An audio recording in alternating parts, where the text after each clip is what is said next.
Bonjour et bienvenue sur le plateau des Changemakers. Aujourd'hui, je suis ravie d'être en compagnie de Delphine Zanelli. Bonjour. Bonjour Julie. Donc Delphine, tu es entrepreneur. Tu as monté le podcast L'entreprise de demain. Tu accompagnes également tes clients sur de la formation, sur du conseil. Et tu t'intéresses à toutes les nouvelles formes de management, au changement dans l'entreprise. Est-ce que tu peux m'expliquer un petit peu ce que tu proposes, depuis quand tu as créé ton entreprise et qu'est-ce qui t'a poussé à le faire ?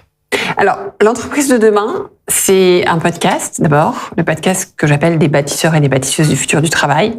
Donc, c'est 2 épisodes par semaine, des épisodes entre 10 et 20 minutes, un épisode pour s'inspirer avec des interviews et un épisode pour agir, c'est important de passer à l'action, pour justement transformer ses pratiques managériales. L'entreprise de demain, c'est aussi un programme. Donc le podcast, bien sûr, est gratuit et public. Le programme, lui, est payant. L'idée de ce programme, c'est d'avoir créé des parcours d'audio learning qui permettent d'apprendre et de reproduire ce que font les pionniers qui peuvent passer dans l'entreprise de demain.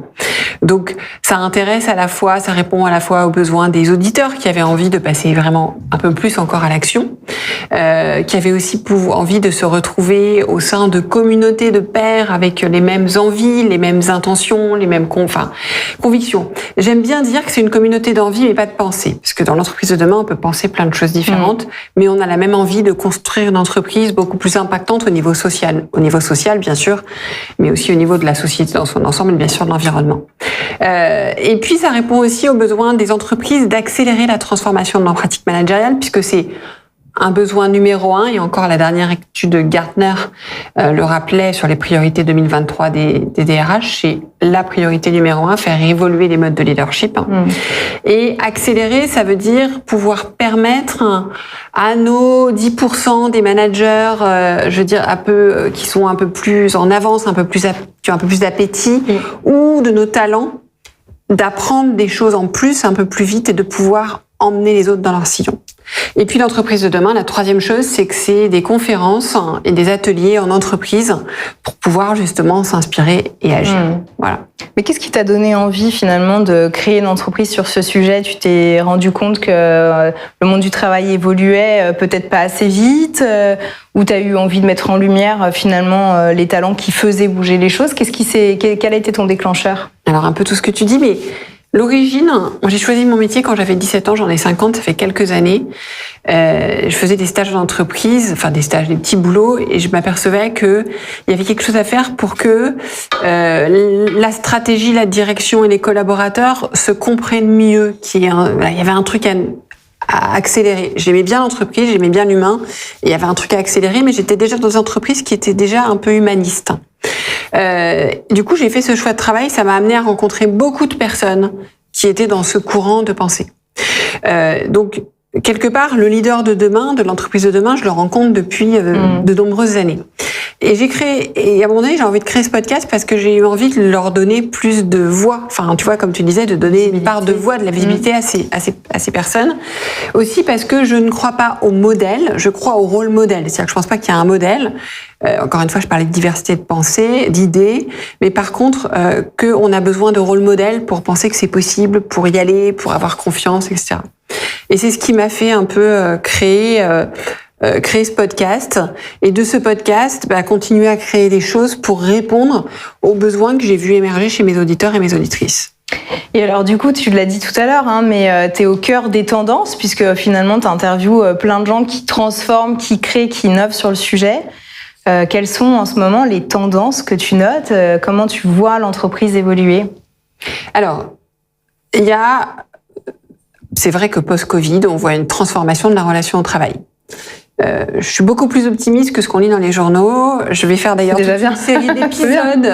Je vais faire toute une série d'épisodes mi-novembre, mi-décembre. J'interviewe j'ai des invités vraiment top sur le rapport des jeunes au travail, parce que j'ai envie justement de montrer qu'en fait, on se trompe sur beaucoup de choses. Je les ai derrière mon podcast, ces jeunes. Et ils ont envie de faire plein de choses. Donc, il y a vraiment, ça a transformé, ça a attisé ces envies. Ça a attisé le besoin d'autonomie, de responsabilité, puisqu'on a pris goût avec le télétravail.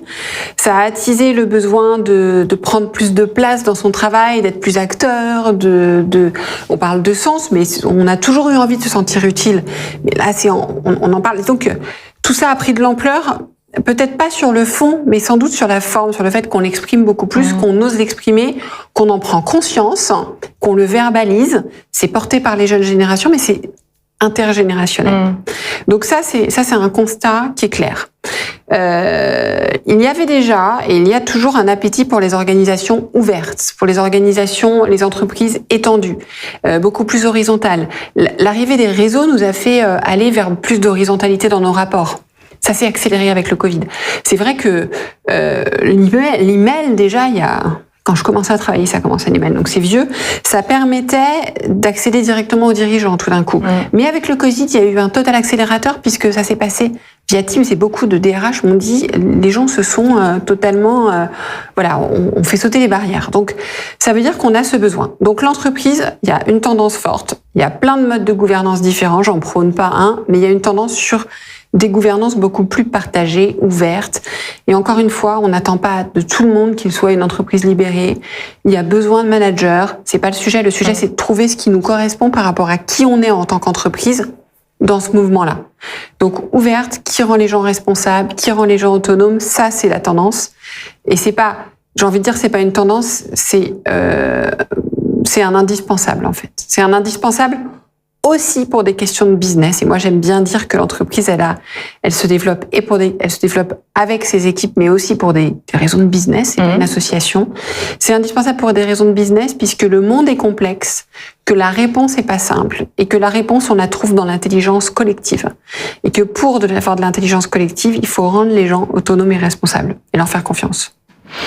Oui, c'est effectivement un beau message. Et du coup, si on veut aller plus loin, donc ça serait un petit peu les tendances de transformation des entreprises. Oui. Et alors toi, à partir de là et de ce que tu peux constater aujourd'hui, comment tu imagines qu'en 2030, par exemple, le manager devra agir dans son entreprise? Finalement, à quoi il ressemble ce manager du futur? Alors, la seule chose que je sais pas pour 2030, c'est que j'ai du mal à mesurer l'impact de l'intelligence artificielle et des technologies. Je suis quelqu'un naturellement optimiste et je pense qu'il sera très positif. Je pense que ça va nous permettre d'aller vers ces temps de travail réduits. On parle de semaines de 4 jours. Je pense que ça va nous permettre beaucoup de choses. Ça va nous permettre aussi de gérer une population plus vieillissante au travail, qui veut de nouveaux rythmes. Donc c'est très positif. Quel sera le rôle du leader là-dedans ? Je ne sais pas exactement, mais je pense que, en tout cas, dans les 3 à 5 ans, il est indispensable que le leadership se soit profondément transformé, aussi pour intégrer ces notions-là, sur un rôle qui est beaucoup plus, on parle souvent de servant leadership au service, alors je ne sais pas si c'est celui-là, mais en tout cas, un leader qui soit avec une posture d'abord d'authenticité, ça c'est essentiel. La transparence qu'induit les technologies fait que voilà, l'authenticité elle est clé et ça va faire que se renforcer. De vulnérabilité aussi, qu'il accepte de pas être le sachant, de pas avoir la solution et ça tombe bien parce qu'aujourd'hui pas grand monde là sur pas grand chose. Et donc c'est là où le collectif peut la trouver. Exactement. Et donc de se mettre dans cette posture de vulnérabilité, d'accepter de dire qu'on sait pas, d'accepter de dire qu'on se trompe et que c'est ok. Ça c'est la deuxième chose. La troisième chose qui va avec ça, c'est ce que j'appellerais l'humilité confiante en fait.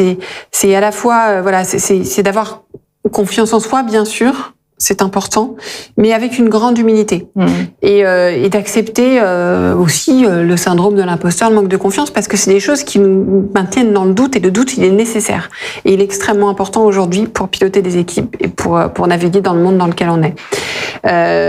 Donc voilà, donc un peu tout ce panel là de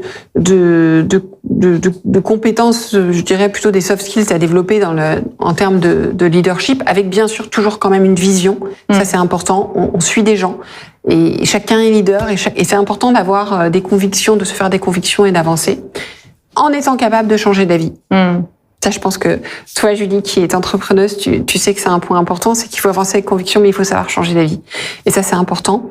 Et je dirais que la dernière chose extrêmement importante pour moi, pour un leader dans les années qui viennent, c'est une qualité, c'est l'optimisme, mais un optimisme responsable. Donc c'est pas un optimisme à tout craint.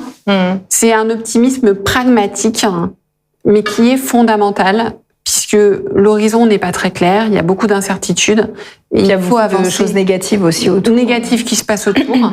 Je dirais même que là, au moment où on se parle, pour moi, le premier besoin des collaborateurs, c'est la sécurité psychologique. On est presque revenu à une situation de Covid.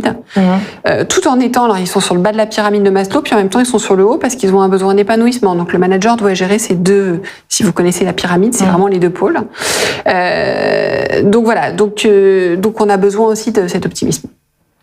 Waouh, c'est super intéressant. Merci beaucoup Delphine. De rien, avec plaisir. Et puis du coup, j'invite toutes les personnes qui nous regardent ou qui nous écoutent sur le podcast, à découvrir ton podcast, l'entreprise de demain, à commencer à découvrir toutes les personnalités que tu as pu recevoir. Tu en as combien d'épisodes ? J'en suis à 200 épisodes. Ah ouais. Pardon, j'en suis à 200 épisodes. Oui, c'est ça coupe la voix. Tu as commencé quand ?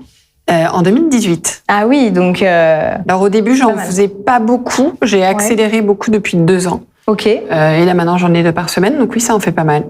Eh ben, bravo. Je remercie les personnes qui acceptent que je les interviewe. Oui, puis j'imagine que tu en as de plus en plus, dans plein de typologies d'entreprises différentes. Finalement, tu interviews qui exactement d'ailleurs ? Oui. C'est bien qu'on se le précise. Oui, parce que d'ailleurs, si vous pensez à des personnes, je suis toujours très preneuse. J'essaye de refléter un peu tous les angles de la société. Donc, grande, petite entreprise, dirigeants, DRH, experts. Donc voilà, donc je suis toujours preneuse de profils de personnes qui essayent des choses, qui tentent des choses, qui ont envie de venir partager leur expérience. Quand tu dis expert, tu parles d'indépendants, plutôt de personnes qui sont là en consultant. Ça peut être. Alors, les experts, c'est plutôt des auteurs en général. D'accord. C'est des gens qui ont quand même structuré, formalisé une pensée, fait un travail de recherche documenté, à partir desquels on va pouvoir aller comprendre ce qui se joue sur un sujet. Ok. Et alors, franco-français, ou tu as une ouverture internationale également ? Alors, j'ai beaucoup d'auditeurs dans les pays francophones. Ok. Mais j'ai un podcast en français, parce qu'en France, on écoute le français. Et d'ailleurs, comme je souhaitais m'ouvrir sur le monde, j'ai commencé une série en partenariat avec French Founders d'interviews d'expatriés. Ah, et d'ailleurs, j'en ai eu plusieurs, et j'ai très prochainement le DRH d'un grand groupe français aux États-Unis qui va être interviewé. C'est super, c'est très intéressant d'avoir ce regard. Oui. Justement. Depuis d'autres continents. Tout à fait. Des transformations qui se passent, et en même temps en français, comme ça tout le monde comprend. Donc c'est parfait. Bon, excellent. Merci encore. Et pour tous ceux qui nous écoutent, n'hésitez pas à retrouver l'ensemble de nos interviews Changemakers, soit sur freelance.com, soit sur notre chaîne YouTube, ou encore sur les différentes plateformes de podcast. Merci, à bientôt.